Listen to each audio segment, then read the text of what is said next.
Right, it's time to speak to Matthew Pavlich, who is a former AFLPA president. He's a Fremantle champion and he's part of our very strong team at Fox Footy. Pav, thanks for joining us on Fox Footy Live. Pleasure, guys. Thanks for having us. Oh, Pav, I'm flattered. I never expected you to dress up like that for us, mate. That is outstanding. Well, you know, Jason, it's time to lift the standard. I'm just getting ready for reading the news this evening over here. So, you know, just lifting the standards, you know, just always trying to be better, Jason. You know how I am. Oh, I love it, mate. Absolutely. Hey, mate, let's jump straight in as a former leader of the Players Association. Do you think they messed up big time PR-wise? They didn't get the right message across the way they want to be involved in working out what needs to happen? Yeah, just jump straight to the big issues. Thanks, Jace. Yeah, look, I think there's a lot of background here. If you go back to when the AFL came out about this time last week and said, hey, we're going to go with 17 games, I think the players were quite annoyed that they weren't consulted on that. So, you know, maybe there's a little bit of retribution there to be played out in terms of them not being too happy and they didn't want to give too much ground if and when they were talking about the pay. I think you're right on balance. It could have been handled a little bit better. I mean, in a time when everyone's hurting across the world in everyday life, for the AFL players to come out, you know, quickly and immediately say, look, we're working with the AFL on this and we're trying to, you know, save face in some ways. And move forward. I think that should have been the smarter move. But I kind of think that was sort of, they did most of it right. They just, the last little bit they might have got wrong. Pat, from your experiences and being the president, you get more of a say or have had more of a say in the past. So Paddy Dangerfield, I would expect to have a similar role. Do they just leave it to Paul Marsh and the people in charge now? Because it feels like the players have all of a sudden been taken out of this conversation. It's solely just the people up front negotiating with the AFL.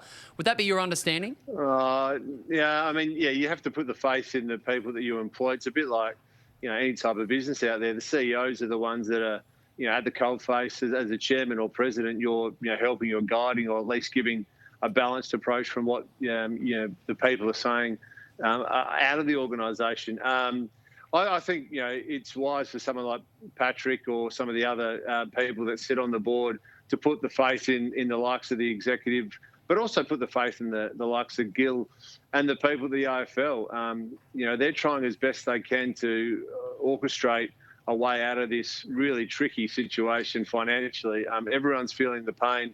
Everyone's trying to, you know, bandy together. So maybe that's the bit, Jason, to answer your question before they got wrong, that hey, we're all in this together and we're working collaboratively to come up with a solution. Maybe that's the bit that was left or missing when they came out earlier this week or late last week. Great. Pav, from what you can understand, slightly outside the AFL bubble now, do you think there is an obvious number that both parties should be working towards in terms of percentage for the next 2 months? Well, I mean, it's easy to come out and say a number, but we don't even know if there's going to be games. We don't know how many games. So, you know, the easy way to look at this is what's in place right now. The AFL still want to knock out 16 rounds.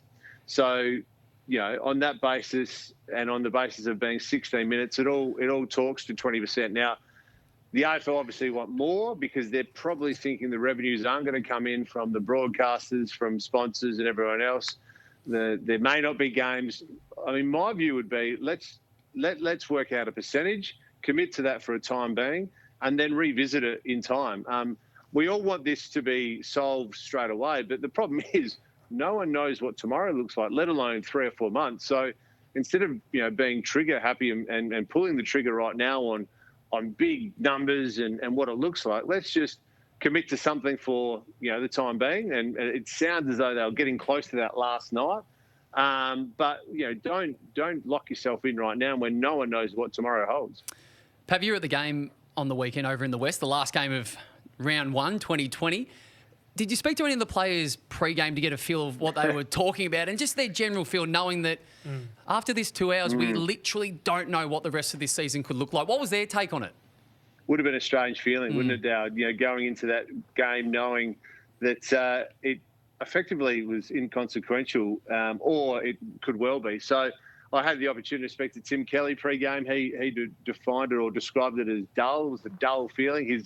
His girlfriend, his wife, his partner called him on the way to the game saying that, hey, look, the season's been postponed. Adam Tomlinson, who's crossed over from GWS to Melbourne, he was saying it's such a strange, weird feeling. How do you prepare for a game that may actually mean nothing in the long run? So, credit to the guys, because once the ball was bounced, both teams hit in and had a crack, and it was just West Coast ability to intercept mark and control the ball better. That there was the two differences. I thought Melbourne actually had a go, but it's just incredible circumstances that both teams had to face. Yeah, and I think we need to give the players great respect for the way they handled themselves in those situations. Pat, what did you make of Justin Longmuir? One game in charge. How did you see it? Well, geez, they started awfully, didn't they? That first quarter was horrible. Essendon, to their credit, came out. And that's, I think, across the competition in this shorter format, what we saw. If you came out and swung the first punch, you pretty much got a victory. That maybe there's only one or two games that a team came back. St Kilda and North is probably the obvious example. But if you started well, you basically got that lead, and it was hard to pin it back. So I thought they showed great resilience. They showed great fight to get back into the game. And, geez, they had a chance late to actually pinch it off Essendon. But a lot of the younger players, Sam Sturt was impressive. You could see there was a different system. Justin had tried to implement a different, particularly the ball movement. You could see elements of that starting to come, but now they have to have a couple of months off and no training. So that'll be interesting to see how they deal with that in the time being, like every other AFL club. Matt, we know the AFL is gunning for a 17-round home and away season, 16 rounds to go plus finals. What's the minimum amount of rounds you think that should constitute an AFL home and away season this year? Well, yeah.